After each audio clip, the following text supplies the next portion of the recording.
최근 이단 신천지가 정통교회와 교단의 이름을 내세워 지역교계에 침투하려는 시도가 포착된 가운데 대응 방안을 알아봤습니다. 서울 중랑구의 영안교회가 설립 46주년을 맞아 파격적인 나눔을 선포했습니다. 이재명 대통령이 청와대에서 기독교 등 종교 지도자들과 오찬을 갖고 국민 화합을 위한 협력을 당부했습니다.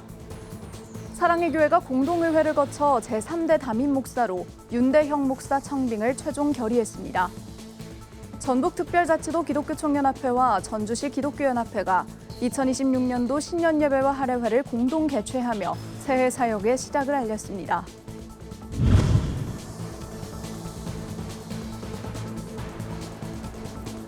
시청자 여러분 안녕하십니까? 구TV 뉴스입니다. 최근 전북 전주 지역의 한 교회와 교단을 둘러싸고 신천지와의 연관 의혹이 제기됐습니다. 탈퇴자 증언을 통해 위장활동 정황이 제보되면서 지역 교계에서는 공교회 차원의 감시와 체계적인 대응이 필요하다는 목소리가 나오고 있습니다. 권현석 기자의 보도입니다. 주중에도 강의가 한창인 교회. 한 성도가 예배실에 들어가려 하자 관계자가 이를 제지합니다.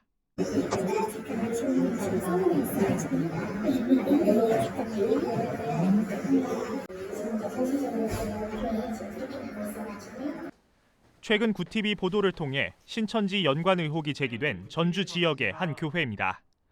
영상을 제보한 호남 이단 상담소 측은 이 교회 내부에서 1년 이상 신천지 교리 교육이 이루어졌을 가능성이 크다고 증언했습니다.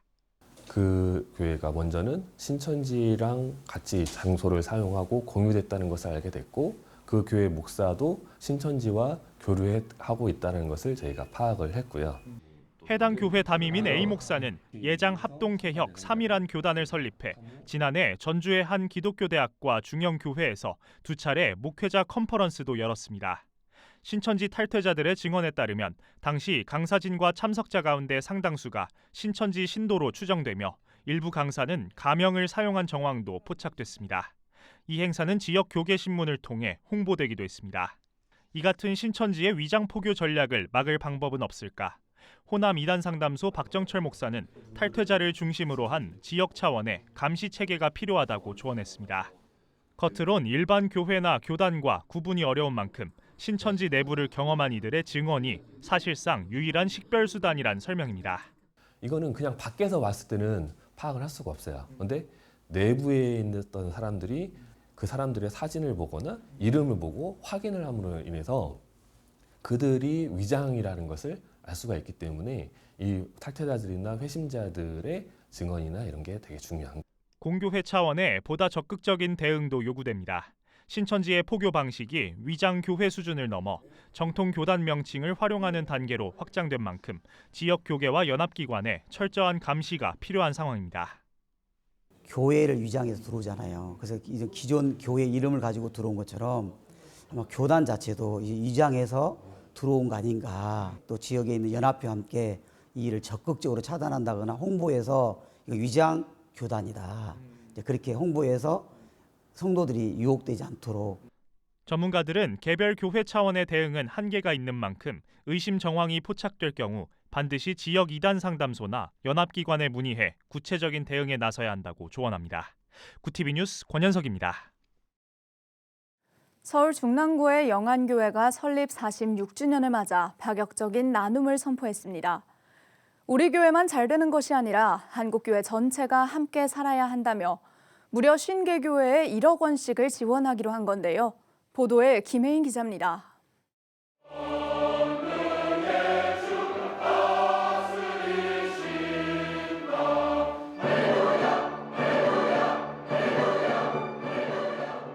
(460명의) 찬양대가 올리는 웅장한 할렐루야 찬양이 예배당에 가득 울려 퍼집니다. 1980년 지하 27평 남짓한 공간에서 단 12명의 성도로 시작된 영안교회가 올해로 46주년을 맞았습니다. 현재 성도 수는 14,000여 명. 비약적인 성장을 이뤄낸 영안교회는 이번 46주년을 기점으로 한국교회와 함께 일어서는 교회라는 새로운 비전을 본격화했습니다. 핵심은 코로나19 이후 침체된 한국교회를 살리기 위한 50억 50교회 회복 마중물 프로젝트입니다. 우리만 잘 되는 것은 결코 아니다. 함께 일어나야 한다는 뜨거운 가슴을 하나님이 주시는 거예요.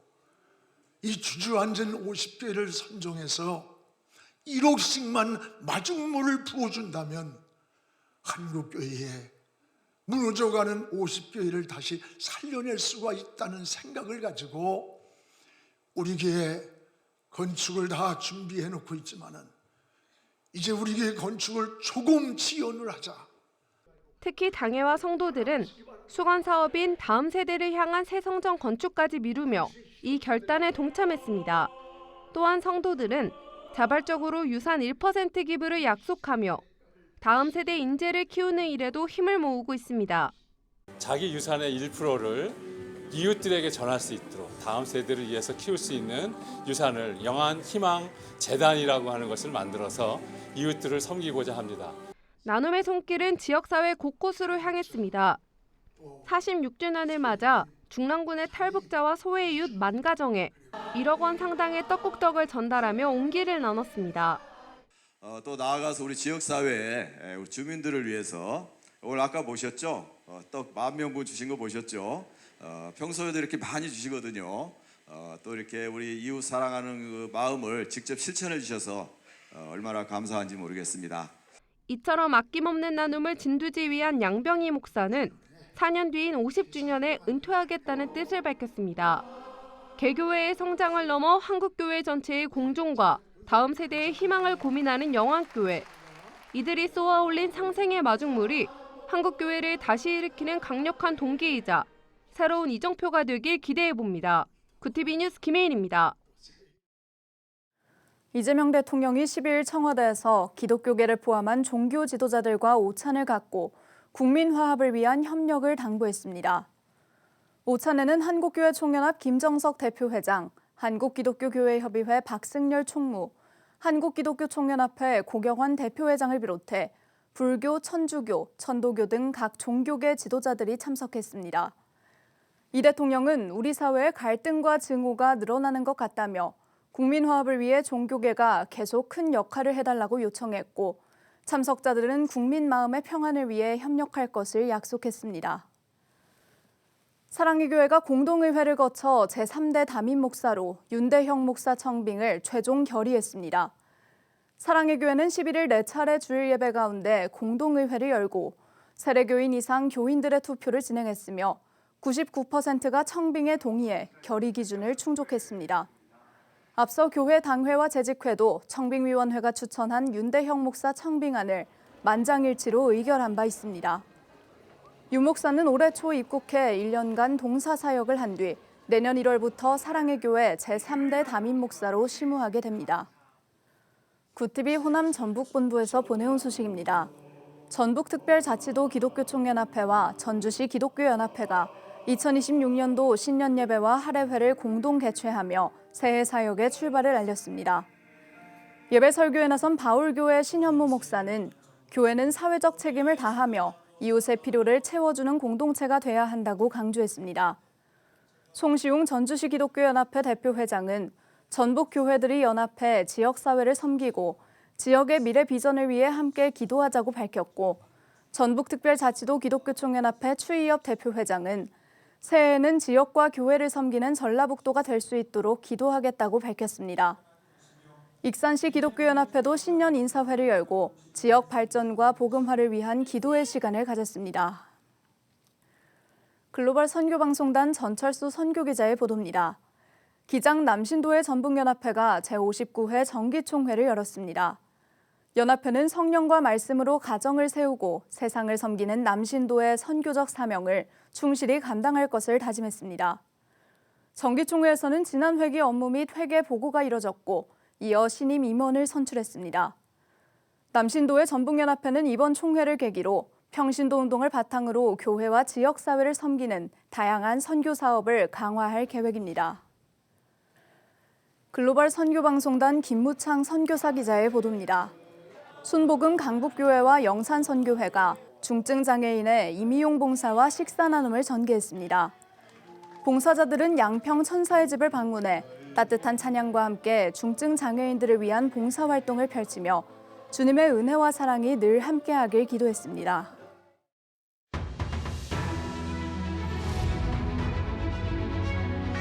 오늘의 이슈 포커스입니다. 정부 조직 개편에 따라 중대범죄수사청과 공소청이 신설됩니다. 중수청은 부패와 경제, 선거, 마약, 대형 참사 등 9대 중대범죄를 직접 수사하고 지휘와 감독권은 행정안전부 장관에게 부여합니다. 법무부와 행안부는 관련 법안을 26일까지 입법 예고합니다. 국회 법제사법위원회가 12.3 비상계엄 사태 등을 다루는 2차 종합특검법을 여당 주도로 통과시켰습니다. 특검은 준비기간 포함 최대 170일간 수사하며 특검보 5명과 특별수사관 100명이 투입됩니다. 법안은 15일 본회의에 상정될 예정입니다. 윤석열 전 대통령의 평양 무인기 투입 의혹과 관련한 첫 재판이 비공개로 진행됐습니다. 재판부는 드론 작전과 관련한 군사정보 노출 가능성을 비공개 사유로 밝혔습니다. 이는 재작년 10월경 드론 작전 사령부가 평양에 무인기를 투입했다는 의혹입니다. KT 위약금 면제 기간 동안 다른 통신사로 이동한 가입자가 21만 명을 넘었습니다. 이는 지난달 31일부터 이달 10일까지 집계된 수치로 지난해 SK텔레콤 위약금 면제 당시보다 많은 수치입니다. KT의 위약금 면제 조치는 13일까지 진행됩니다. 농림축산식품부의 지난해 K푸드 플러스 수출액이 136억 달러를 넘기며 사상 최대를 기록했습니다. 라면 수출이 지난해 대비 21.9% 증가하며 처음으로 15억 달러를 돌파했습니다. 15억 달러를 돌파한 건 단일 품목에선 라면이 처음입니다. 이어 소스와 아이스크림, 포도와 딸기 등도 고른 성장세를 보였습니다. 문화체육관광부는 올해 430억 원을 투입해 K콘텐츠 인재 3천여 명을 양성합니다. AI 특화 콘텐츠 아카데미를 통해 창작자와 전문 인력을 단계별로 선발하며 게임과 영상, 미디어 분야의 취업과 창업 과정도 포함시킬 계획입니다. 질병관리청이 올해부터 무료 결핵 검진을 확대합니다. 주 대상은 65세 이상 장기 요양 등급 판정자와 쪽방촌 거주자, 노숙자 등이며 대상자가 검진 차량에서 문진과 흉부 X선 검사를 받으면 실시간으로 원격 판독이 이뤄지는 방식입니다. 2020년부터 시작돼 지난 5년간 881명의 결핵이 조기 발견됐습니다. 구티비 뉴스 배보경입니다.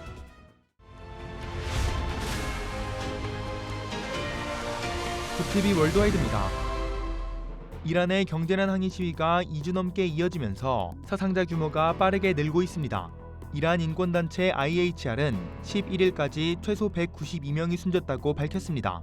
이어 이란 당국이 인터넷과 통신을 차단한 점을 지적하며 미확인 보고에 따르면 2,000명 이상이 사망했을 가능성도 있다고 전했습니다. 이란 당국이 폭력 시위를 엄단하겠다며 시위대를 압박하는 가운데 트럼프 대통령은 이란 지도자들이 협상을 위해 전화했다며 곧 결정을 내리겠다고 말했습니다. 미국에 수감된 마두로 베네수엘라 대통령으로부터 옥중 전원을 받았다는 주장이 나왔습니다. 마두로 대통령의 아들인 니콜라스 마두로 게라는 대통령이 우리에게 고개를 높이 들고 앞으로 나아가라고 당부했다며 주권 수호 의지를 재확인했다고 말했습니다. 하지만 전달 경로와 실제 전문은 공개하지 않아 지지자층 결속을 노린 정치적 메시지라는 관측도 나옵니다. 중국과 러시아, 이란의 해군함이 브릭스 합동훈련을 위해 남아프리카 공화국에 집결했습니다. 이번 훈련은 경제협력에 초점을 맞춰왔던 브릭스가 본격적인 군사협력 성격을 드러냈다는 점에서 국제사회의 이목을 집중시켰습니다. 미 아프리카 사령부는 항행의 자유 제한 시도 여부를 감시하며 해상교통로와 공급망 등 기술을 보호하고 이익을 지키겠다고 밝혔습니다.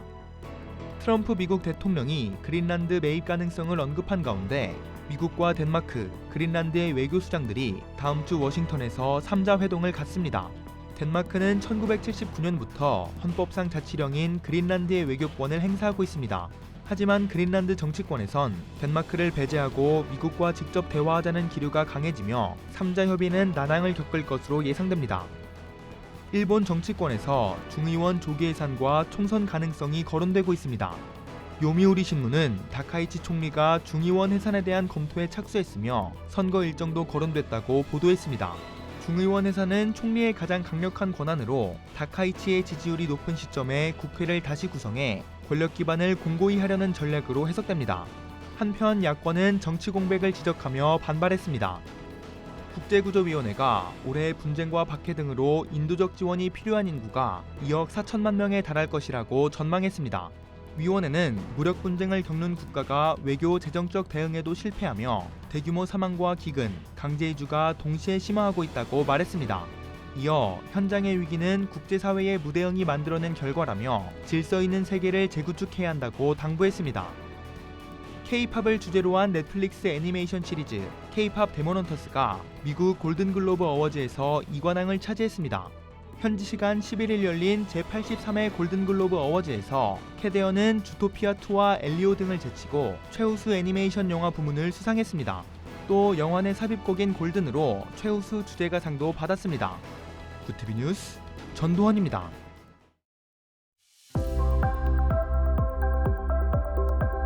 이번 주도 기온 변화가 크겠습니다. 내일 서울의 아침 기온 영하 4도로 출발해 한낮 영하 2도에 그치며 종일 영하권 추위가 기승을 부리겠는데요.